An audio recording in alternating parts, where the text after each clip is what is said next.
इस वक्त की बड़ी खबर आपको बता दें, ज़ापोरिज़िया में भी भीषण जंग जारी है। यूक्रेन ने रूस के कई टैंकों के तबाह करने का दावा किया है।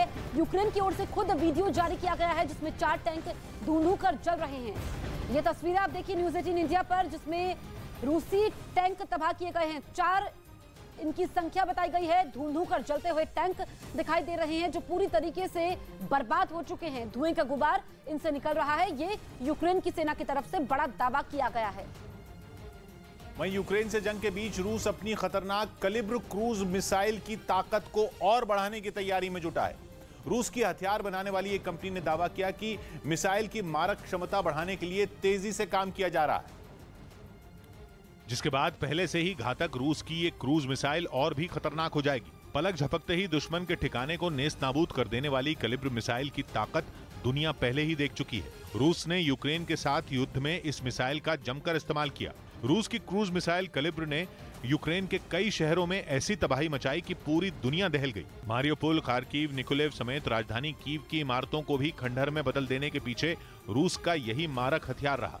और अब रूस कलिब्र मिसाइल को और भी ताकतवर बनाने की तैयारी कर रहा है। बताया गया कि इस क्रूज मिसाइल की ताकत बढ़ाने पर रूस ने 2019 में ही काम शुरू कर दिया था, जब 2018 में अमेरिका ने उसके साथ किए गए इंटरमीडिएट रेंज न्यूक्लियर फोर्स समझौते को खत्म कर दिया था। 1987 से दोनों देशों के बीच चले आ रहे समझौते को ट्रंप सरकार ने ये कहते हुए खत्म कर दिया था कि रूस जमीन से इस्तेमाल की जाने वाली लंबी दूरी की मिसाइलें बना रहा है, जबकि इस समझौते के मुताबिक जमीन से लॉन्च की जाने वाली करीब 500 किलोमीटर से 5,500 किलोमीटर तक वार करने वाली मिसाइलें बनाने पर रोक थी।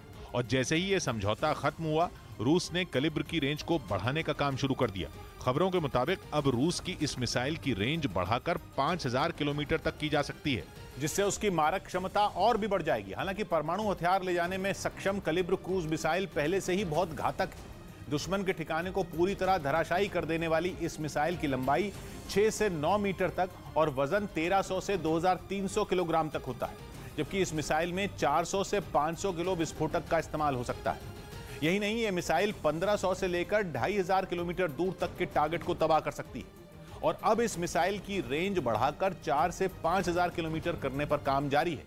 इसके अलावा मिसाइल में ऐसे बदलाव भी किए जा रहे हैं कि वो पहले से भी ज्यादा विस्फोटक ले जा सके, ताकि जब जरूरत पड़े तो यूक्रेन के खिलाफ रूस की सेना बड़े हमले को अंजाम दे सके। खबर यह भी है कि पुतिन ने परमाणु हमले की ताकत रखने वाली कलिब्र क्रूज मिसाइलों को पनडुब्बियों में भी लोड करवा दिया है, जिसका सीधा मतलब यह है कि समुद्र के रास्ते रूस की नौसेना यूक्रेन पर फिर धावा बोल सकती है। इससे पहले रूस ने काला सागर में मॉस्कवा जंगी जहाज के जरिए यूक्रेन पर कई मिसाइलें दागी थी। मॉस्कवा वही जंगी जहाज है जिसे रूस की बड़ी ताकत माना जा रहा था, लेकिन कुछ दिन पहले ही वो जहाज भी समुद्र में डूब गया। उसके डूबने के बाद यूक्रेन की मीडिया की तरफ से ये खबर भी सामने आई थी कि रूस के उस जंगी जहाज में परमाणु हथियार भी मौजूद थे। हालांकि रूस की तरफ से उन खबरों पर कोई प्रतिक्रिया सामने नहीं आई। लेकिन रूस के परमाणु हथियारों पर यूक्रेन की मीडिया ने एक और बड़ा दावा कर दिया, और वो ये कि क्राइमिया के पास तैनात रूस की पनडुब्बी में कलिब्र मिसाइल लोड कर दी गई है। और ये खबर जेलेंस्की की चिंता को और भी बढ़ा सकती है, क्योंकि कलिब्र कोई आम मिसाइल नहीं, बल्कि परमाणु हथियार ले जाने में सक्षम क्रूज मिसाइल है। यानी यूक्रेन के बेहद पास परमाणु हथियार एक बड़े खतरे की तरह पहुंच गया है।